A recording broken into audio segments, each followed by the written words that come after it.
ምንም እንኳን ትንሽ ቢሆኑም ግን በጣም ጥልቀት ያለው ስራ ነው የሚሰሩት። ስለዚህ ሪሰልና ቲሙን እዚህ ማያቸዋል የተወሰኑ ፌቨን ጨምሮ ስለዚህ እነሱንም እንዳመሰግን ልትፈቅዱልኝ። ሌላው ምንም እንኳን እንግዲህ ፈርስት ካመር ባትሆኑም 17ኛ ላይሰንስ የምትደረጉ በላይሰንሲንግ ቁጥር ነው በኢንቨስትመንት ባንክ ድሬስ እንዳለው 6ኛ ብትሆኑ ግን ገና አዲስ ማርኬት ነው ይሄ ማርኬት በጣም ብዙ ስራ ይፈልግብናል። እኛም እንደ ሬጉሌተር እናንተም እንደ ገበያ ተዋንያን ግን ይሄ ገበያን እንግዲህ እዚህ ገበያ ውስጥ ብንካፈል እኛንም እንጠቅማለን ደግሞ ገበያውንም እንጠቅማለን ብላችሁ ወስናችሁ ሼር ሆልደሮች ተሰባስባችሁ ገንዘብ ሬዝ አድርጋችሁ ዶክመንቶች አዘጋጅታችሁ የተቋም ቅርጽ እንዲኖረው ቢሮ ተከራይታችሁ ይሄንን ለማድረግ ስለወሰናችሁም እናንተን በጣም ለማመስገን ፈልጋለሁ። በኢትዮጵያ ካፒታል ገበያ ባለስልጣን በእኔም በስራ ባልደረቦቼ ስም በጣም አመሰግናችኋለሁ ማለት ነው። እንደው ግን ወደ ላይሰንሲንጉ ከመሄዳችን በፊት አምሹር መቼም ኢንቨስትመንት ባንክ ለመሆን ስለሆነ ያመለከታችሁት በኢኮሲስተም ውስጥ ምን እየተከናወነ እንደሆነ ታያላችሁ፣ ትሰማላችሁ፣ አይናችሁን ከፍታችሁ ጆሮአችሁን ማንቀታችሁ ብዬ አስባለሁ። ይሄ ጊዜ በኢትዮጵያ ካፒታል ገበያ ዴቨሎፕመንት ብቻ ሳይሆን በትልቁ በፋይናንስ ስርዓታችን ውስጥ በጣም ፎርማቲቭ የሆነ ስቴጅ ነው። ስለዚህ ሁሉንም ስራችሁን ስትሰሩ፣ ተቋማችሁን ስታዋቅሩ፣ ሰራተኞች ስትቀጥሩ፣ ኦፕሬሽን ስታደርጉ፣ ከክላይንቶቻችሁ ጋር ኢንጌጅ ስታደርጉ ይሄንን በአእምሯችሁ ታስቡ አደራ ለማለት ነው። የምንሰራው ስራ ትራንዛክሽናል አይደለም፣ የሆነ አክቲቪቲ የቆጠረ ስራ ሳይሆን ያ አክቲቪቲ በገበያው ላይ በተለይ ደግሞ እንደ ሀገር ከምንፈልገው አማራጭ ፋይናንስን ከማቅረብ እና የሀገርን እድገትና ልማት ከመደገፍ አንጻር ያለንን ሚና እንድታስቡ በእጅጉ ለማሳሰብም ነው አደራም ለማለትም ነው። ግን ቅድም ድሪስም በአዋጁም የተጠቀሱ በአዋጁ አንቀጽ 55ም በኋላም ደግሞ በላይሰንሲንግ መመሪያው በዝርዝር የተመላከቱ ኢንቨስትመንት ባንኮች ሊፈጽሟቸው የሚችሉ በርካታ ስራዎች አሉ። የትራንዛክሽን አድቫይዘሪ ስራ አለ። ይሄ የምዝገባ ሰነዶችን ከማዘጋጀት የደንበኛ ሳቢ መግለጫን ከማዘጋጀት ሰነደ ሙዓለ ንዋይ የሚያወጡ ኩባንያዎችን አመራሮችን ስለ ሰነደ ሙዓለ ንዋይ አወጣጥ የመምከር መንገድ የማሳየት ስለ ህጎችና ፕሮሰሶች የማስረዳት ስራ የሚጨምር ነው። የብሮከሬጅ ስራ አለ። የሰነደ ሙዓለ ንዋይ ደላልነት ስራ አለ። ፕሮፕራይተሪ ትሬዲንግ የምንለው በራሳቸው አካውንት ትሬድ ማድረግ አለ። የሪሰርች ስራ አለ። የአናሊሲስ ስራ አለ። ይሄንን ብሮድሊ ገበያውን ከመደገፍ አንጻር የሚታይ ስራ ነው። ይሄ ነገር ሁሉ ሲጠናቀቅ ግን በመጨረሻው ዋናው ግቡ ምንድን ነው? ቅድም ያልኩትን የሀገር ልማት መደገፍ እንደተጠበቀ ሆኑ ኩባንያዎች ፕሮስፔክተስ እንዲጻፍላቸው አይደለም የሚፈልጉት። ኩባንያዎች ገንዘብ ሌስ ኮስትሊ በሆነ መንገድ ካፒታል ሬዝ የሚያደርግላቸው ተቋም ነው የሚፈልጉት። ስለዚህ ሁልጊዜ ከክላይንቶቻችሁ ጋር ስትነጋገሩ የሚፈልጉት የገንዘብ መጠን ምን ያህል ነው? ከየትኛው ሶርስ ሊያገኙት ይችላሉ? ይሄ ሶርስ ከሶርሶቹ መካከል ደግሞ የትኛው ሌስ ኮስትሊ ነው? ቶሎ ለማግኘት ይረዳቸዋል? ሎንግ ተርም የትኛው ነው? ቢካዝ ካፒታል ገበያን ከሌሎች የፋይናንስ ምንጮች የሚለየው አንዱ ቁልፉ ባህሪ የረጅም ጊዜ ፋይናንስ ኩባንያዎችና መንግስት እንዲያገኝ ማገዝ ነው። እዚህ ይሄንን በጣም በጥንቃቄ ማየት ያስፈልጋል። ምንም እንኳን ፕሮስፔክተስ መጻፍ፣ የደንበኛ ሳቢ መግለጫና ሌሎች አባሪ ሰነዶችን ማዘጋጀት ራሱን የቻለ ልዩ ስልጠና፣ ልዩ ትምህርት የሚፈልግ እና በጣም ቴክኒካል ሰነድ በጣም አስፈላጊ ሰነድ ቢሆንም ግን ኩባንያዎቻችንን ካፒታል ከዳይቨርስ ከሆነ የኢንቨስተር ቤዝ እንዲያገኙ ማገዝ ነው። ስለዚህ ለዚህ አለርት ሆኖ ምን ይመስላል ማርኬቱ፣ ምን አይነት ኢንቨስተሮች አሉ ገበያው ላይ፣ ሪስክ አፒታይታቸው ምን ይመስላል፣ እንዴት አይነት የኢንቨስተር ቤዝ እና ባክግራውንድ አለ የሚለውን በደንብ ማየት፣ ማጥናት፣ አይን ከፍቶ መመልከት ያስፈልጋል። እና አንዳንድ ጊዜ ካለፉት 2 ዓመታት 3 ዓመታት ያየነውና የተማርነው አንዳንድ ማይልስቶኖች ላይ ብቻ የማተኮር አይነት ነገር አለ። ግን ሆሊስቲክሊ ሮላችሁን ሆሊስቲክሊ ማየትና አንደርስታንድ ማድረግ ያስፈልጋል። ይሄንንም እንግዲህ እኛም በሱፐርቪዥናችን የምንቆጣጠር ይሆናል ማለት ነው። ምናልባት ተጨማሪ ነገር 1-2 ነገሮች ማንሳት የሚያስፈልገኝ መስሎ የሚሰማኝ ያው ይሄንን ቦታ የእንኳን ደስ ያላችሁ ቦታ እንደሆነ ሁሉ ኃላፊነትና አደራ የመቀበያ ቦታ ስለሆነ አንዳንዶቹ ነገሮች ማለት የሚገባኝ በፕሬዘንቴሽን ተገናኝተናል፣ መስጠት የሚገባንን ኮመንቶች ሰጥተናል። ዛሬ ግን እንደ ስራ ዳይሬክሽን አይነት ስለሆነ እንደሱ እንድትወስዱት ብዬ ነው። ሁለተኛው ሜጀር ነገር እንግዲህ ኢንተርናል ካፓሲቲያችሁን ማጠናከር።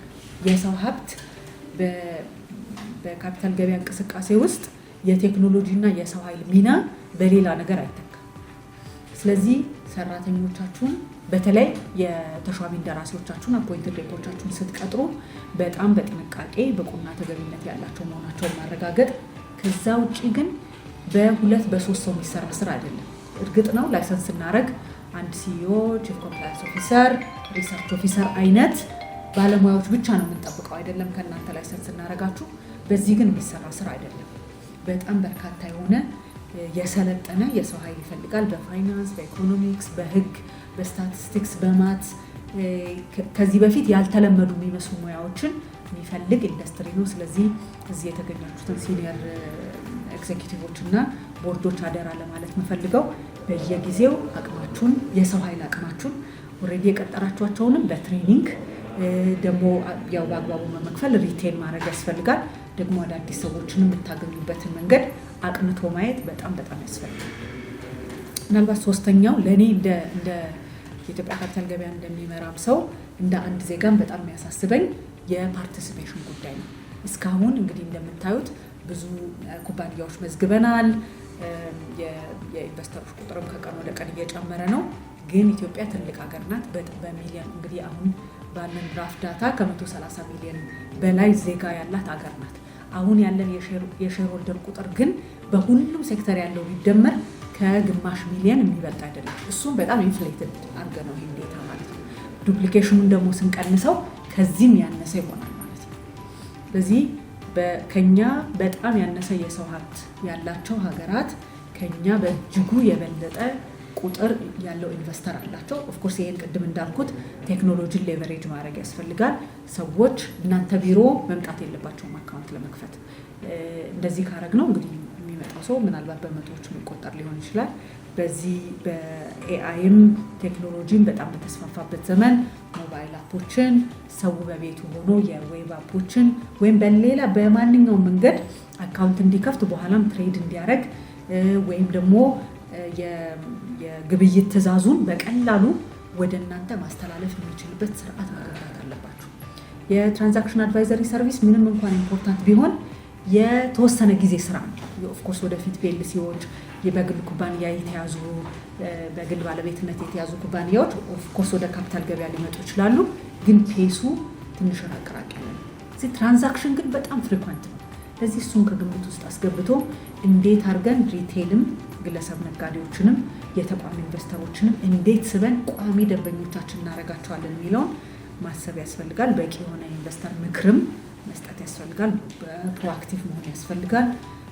ሎካል ክላይንት ብቻ ሳይሆን ኢንተርናሽናል ደንበኞችን ማሰብ ያስፈልጋል። አሁን የጀመርነውን የፎሬን ፖርትፎሊዮ ኢንቨስትመንት የህግ ማዕቀፍ ካጠናቀቅን በኋላ በጣም ብዙ ኢንቨስተሮች ወደ ኢትዮጵያ እንደሚመጡ እንጠብቃለን። ምክንያቱም በዓለም ባለው ሁኔታ ምክንያት ኢትዮጵያ ለእኔ አዲስ የኢንቨስትመንት ክላስ ናት እንደ ሀገር ማለት ነው። እዚህ እሱ ስላለ ሰዎች ወደዚህ ማቅናታቸው ስለማይቀር ለኢትዮጵያ ብቻ ሳይሆን ለዓለም አቀፍ ኢንቨስተሮችና ተዋናያን የሚሆን ኢኮሲስተም በጋራ እንድንፈጥር አደራ ለማለት ጥሬንም ለማስተላለፍ ነው። ግን በድጋሚ እንኳን ደስ ያላችሁ እንኳን አመጣችሁ ማለት አመሰግናለሁ። በመጀመሪያ ኦቶሪቲውን ማመስገን ነው የምፈልገው። ኦቶሪቲው ጋር ያለን ነገር ቀላል አይደለም። ፕሮሰሱ የመጣንበት መንገድ ቻሌንጂንግ ነው፣ ግን ደስ የሚል ቻሌንጂንግ ነው። ምንድነው የኢድሪስ ቲም በጣም ሰፖርቲቭ ናቸው፣ በጣም ፕሮፌሽናል ናቸው። እንደዚሁም ጋይዳንስ የሚሰጡ ናቸው። በጣም ፕሮፌሽናል ቻሌንጅ ያደርጋሉ። ነገሩ ግን እንዲሆን ነው የሚፈልጉት። ስለዚህ አድቫይዝ ያደረጉን ነበር። መመላለሱም ኤሌክትሮኒካሊ ነው፣ ብዙ ከባድ አይደለም። ስለዚህ አንዩዥዋሊ ኢትዮጵያ ባሉ የመንግስት ተቋሞች የተለየ ድጋፍ ነበረ፣ ፍላጎት ነበራቸው። እንድናገኝ ላይሰንሱን እንድናገኝ ነው ሰፖርት የሚያደርጉን። ቻሌንጅ የሚያደርጉንም ነገር በትክክል ቻሌንጅ መደረግ ያለብን ነው። ከዚህ ከላይሰንሱ ባለፈ ያገኘነው ነገር ብዙ ከዛ በፊት ያጠናናቸው ጥናቶች አሉ። እሱም ቢሆን ግን እዚህ በፕሮሰሱ ውስጥ ያወቅ ነው ገበያው ምን ሊሆን እንደሚችል ያገኘነው ነገር ብዙ ነው። ስለዚህ በጣም ደስ ብሎናል። ለዚህ ኢኮሲስተም በዚሁ መንገድ ከቀጠለ በእርግጠኝነት የካፒታል ማርኬት ኢኮሲስተም የተሻለና ሮቡስት ሁሉ ኢንክሉሲቭ የሆነ ካፒታል ማርኬት ይኖረናል ብዬ አስባለሁ። ስለዚህ በጣም ይሄ ቻሌንጅ ደስ ብሎኛል። እናንተም በጣም ደስ ያላችሁ ማለት እፈልጋለሁ። ነገር ግን ይህ ማርኬት ምንድን ነው? በፕሮሰሱም የተማርነው ኢትዮጵያ እንግዲህ ቅድም አንቺም እንደገለጽሽው ትልቅ ሀገር ናት። ከአፍሪካም ከምስራቅ አፍሪካም እዚህ ኤሪያ ላይ ግን ገና እየጀመርን ነው። ስለዚህ ትልቅ ገበያ እንዳለ ይታያል። ይህ ገበያ ግን ፕለግ ኤንድ ፕሌይ እንዳልሆነም መገንዘብ ችለናል። ብዙ የሚሰሩ ስራዎች ከኛም ከኦቶሪቲውም ከኤክስቼንጁም ብዙ መስራት የሚጠበቅብን ሎካሊ ቴለርድ የሆነ ሬጉላተሪ አላይን የሆነ እንደዚሁም ሪሌሽን ቤዝድ የሆኑ ስራዎች በጣም መሰራት እንዳለበት ተምረን ቀላል አይደለም፣ የሚሰራ ገበያ ነው እንጂ እንደወጣን ጀስት ሄደን እንደሌላ ቢዝነስ ስራ ሊሆን ይችላል። ካልሰራን ሁሉም ስቴክሆልደር የራሱን ድንጋይ ካልወረወረ የሚሆን ስላልሆነ ይህም በተመለከተ ራሳችንን ፕሮፌሽን ስታንዳርድ ኢንቴግሪቲያችንን የተሻለ በማድረግ ፕሮፌሽናሊዝም ላይ በመገንባት የሰው ኃይል ዴቨሎፕመንት ላይ ስራዎች በመስራት የተሻለ ገበያው ላይ ትልቅ ድርሻ ያለን አካል እንሆናለን ብዬ አስባለሁ። ከዚህ በመቀጠል ሌላው ኦቶሪቲውም የሚፈልገው የኮምፕሊያንስ የዳይሬክቲቭን የሚወጡትን ያሉትንም ይሄ ሬጉሌትድ ስለሆነ እንደ ልብ ስራ እንሰራለን ሲባል እንደ ልብ የሚሮጥበት አይሆንም። ስለዚህ ህግን አክብረን ኮምፕላይ አድርገን ተባብረን ለኢኮሲስተሙም ለእኛም የተሻለ ነገር እንሰራለን ብዬ አስባለሁ። በመጨረሻ ማመስገን የምፈልገው ሼርሆልደሮቻችንን ይሄ ቢዝነስ ይህ ገንዘብ ሌላ ቦታ ላይ ቢውል በሾርት ተርም የተሻለ ነገር ሊገኝ ይችላል። ግን ሎንግ ተርምን አስበው ኢንቨስት ያደረጉ ሼርሆልደሮቻችንን የቦርድ አባላትን በምልልሱ ወቅት መሰብሰብ ያስፈልጋል፣ ኢንዶርስ ማድረግ ያስፈልጋል። በዛ ጊዜ ሰለቸኝ ሳይሉ ያደረጉልን የቦርድ አባላት እንደዚሁም የማኔጅመንት አባላት ስታፍ እዚህ ዶክመንት ዝግጅት ውስጥ የነበራችሁ ሁሉ እንኳን ደስ ያላችሁ እላለሁ። እዚህ ብቻ ያለ ሰው ሳይሆን ሌሎች ኮንሰልታንቶችም በኤሪያው ላይ የኛ የሌለንን ኤክስፐርት የተጠቀምናቸው ሰዎች ለአበረከቱት አስተዋጽኦ ላመሰግን እፈልጋለሁ። አመሰግናለሁ።